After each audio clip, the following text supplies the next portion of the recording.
I'm retired now, but a few years back in my 50s, I worked the night shift as a custodian at a mall. My job was pretty straightforward. Once the mall closed, I would clean the food court and bathrooms.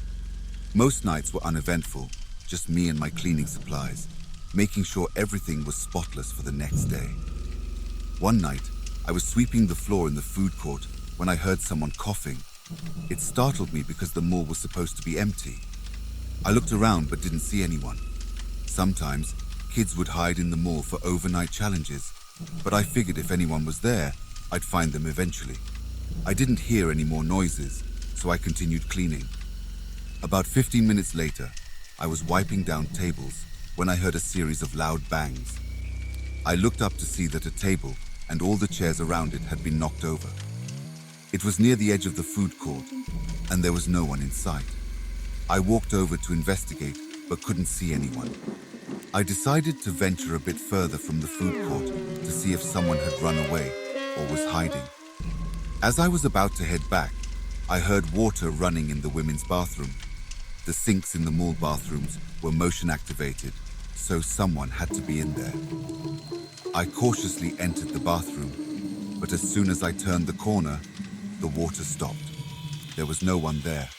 I checked every stall, but they were all empty. I figured it must be a faulty sensor and decided to put in a work order for maintenance. Oddly enough, as I walked away, I heard the water turn on again. I felt a bit spooked, but tried to brush it off and went back to the food court to finish my cleaning. The next day, I got an email from maintenance saying there was nothing wrong with the sink sensor. It was functioning normally. For the rest of my time at the mall, at least once a week, I'd hear that sink turn on by itself. I never figured out what caused it, but I just accepted that I wasn't alone and stayed away from that bathroom as much as possible. Thankfully, I never experienced any more incidents with tables and chairs being knocked over. Whatever it was, seemed to stay confined to the women's bathroom.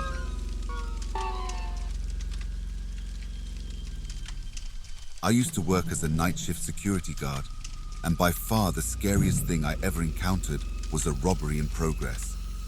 My shift started at 10 p.m., and that night I was patrolling a warehouse we were hired to protect. Everything seemed fine as I walked around the perimeter until I noticed an air conditioner near the ground that had fallen out of place.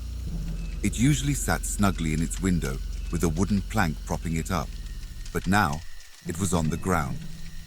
I figured the plank had been knocked loose, so I put the air conditioner back in its spot and secured it with the plank.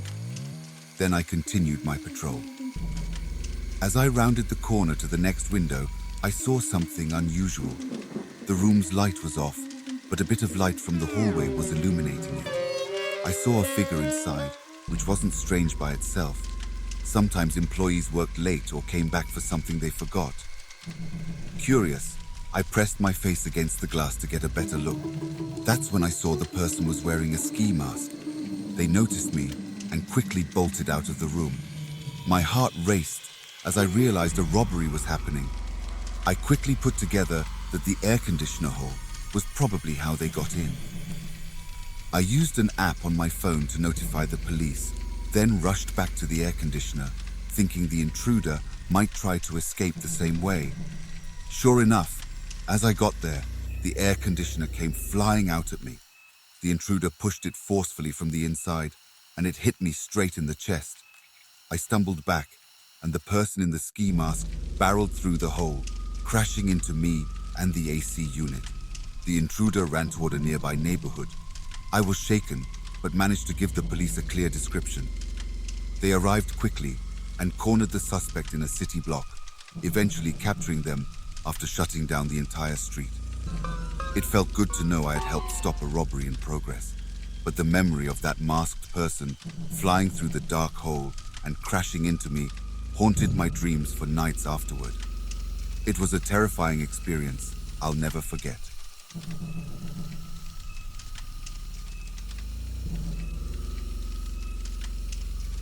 I used to work the night shift at a small hotel.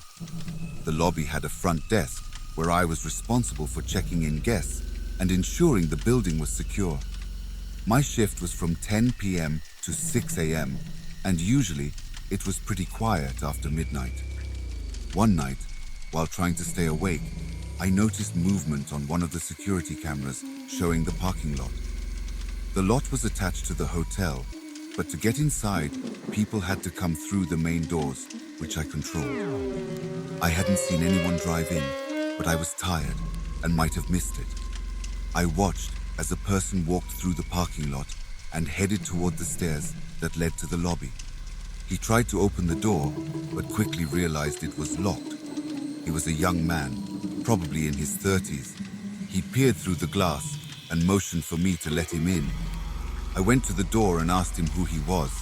He claimed he was there to visit a friend staying at the hotel, but I hadn't been informed of any visitors. There was no note or reservation under his name. I told him I couldn't let him in without confirmation.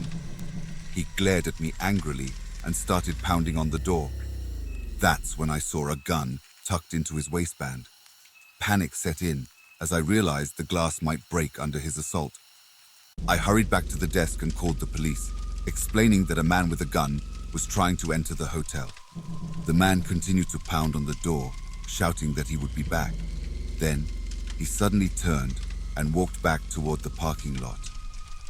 I watched on the cameras as he left the property and disappeared into the night. After that night, I only worked a few more shifts before quitting. I never saw the man again, but I often think about what might have happened if the glass had broken. I wish the next night shift worker good luck and hope they never encountered him. Now, I work as a security officer, traveling to different buildings each night to ensure they're secure. Even though it's still a night job, I feel safer knowing I'm not alone in one place for too long.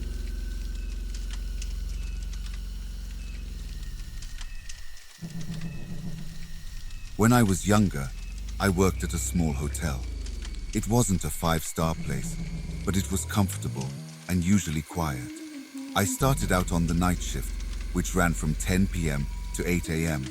Most nights were pretty uneventful, and I had a co-worker at the front desk to keep me company. One night around 2 a.m., a grumpy middle-aged man came in. He looked disheveled and irritable, like he'd had a rough day. He approached the front desk and asked for a room. My co-worker and I exchanged a glance, but proceeded to check him in. We got his information and prepared to give him his room key. When it came time for payment, the man suddenly got defensive. He said he didn't have the money right now, but promised he'd pay in the morning before he left. We had a strict policy about payment up front, so we politely told him he needed to pay now or he couldn't stay. At this, the man's demeanor changed. He got really angry, his face turning red as he started cussing us out. My co-worker, Mark, who was much braver and more confrontational than I was, stepped out from behind the desk and told the man to leave. Instead of leaving, the man suddenly bolted down the hallway. We both ran after him and saw him disappear into a stairwell that led to the basement. Now, the basement of the hotel was already creepy, old with dim lighting and stacks of storage boxes everywhere. The idea of going down there with an angry man on the loose was just too much. Mark wanted me to go down there with him, but I was too scared. I couldn't shake the feeling that something terrible might happen if we went down there alone. So I called the cops and explained the situation. They said they'd send someone right away. While we waited for the police, Mark kept pacing, muttering about how we couldn't just let the guy roam free down there. I tried to keep calm, but my heart was racing. It felt like an eternity. But finally, the police arrived. They went down into the basement, flashlights sweeping through the dark, dusty space. Mark and I waited at the top of the stairs, straining to hear any sounds. After a few tense minutes, we heard a commotion and the police shouting commands. It turned out they found the man hiding among the storage boxes. He had a knife. Luckily, the police managed to detain him without anyone getting hurt. When they brought him up, he was handcuffed and glaring at us with pure hatred in his eyes. I shivered, thinking about what could have happened if Mark and I had gone down there ourselves. I was so relieved I hadn't let Mark talk me into going down there. Who knows what might have happened if we had confronted him alone.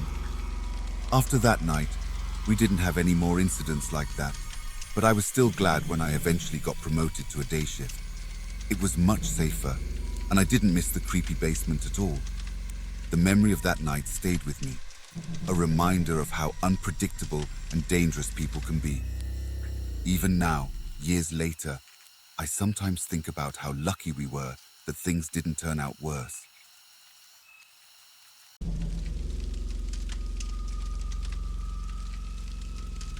My job is pretty uneventful most nights. I work as a night security guard for a series of office buildings. My main task is to walk around each building, making sure all entry points are locked and secure. I have keys to all the buildings in case I need to go inside, but in the 3 months I've been doing this job, I never had to use them. That all changed 2 weeks ago. It was a regular night, and I was on my third building, a small 4-story office block. I walked around the perimeter, shining my flashlight at the windows to make sure they were intact, and pulling on doors to check if they were locked. When I got to the back of the building, I was surprised to find a door not only unlocked, but propped open. I had never dealt with something like this before, and I was pretty nervous about going inside. Still, I knew I had to check it out. I moved slowly through the building, shining my flashlight into every room and corner. It took me a while, especially since I was on edge, but I made my way through all 4 floors without seeing anything unusual. I went back to the door, removed the prop, and locked it behind me. I continued my rounds, checking the other buildings on my list for the night. But something about that open door bothered me, so I decided to swing back to the office building later to make sure everything was okay. When I got back to the building, I walked around it again. To my surprise, the same back door was unlocked and propped open once more. This was really confusing. No one was supposed to be in the building that late, and there were no lights on inside. Feeling uneasy, I reluctantly went inside again, this time calling out to see if anyone was there.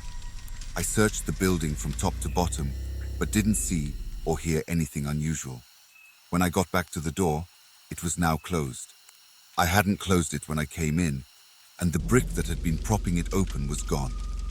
This was my first time having to enter a building during my rounds, and I was genuinely scared at this point. I quickly locked the door and hurried back to my truck. It was eerie to think that someone had been in the building, evading me, and had slipped out without me seeing them. The next day, I called the office to see if anything had been stolen, or if they noticed anything out of place.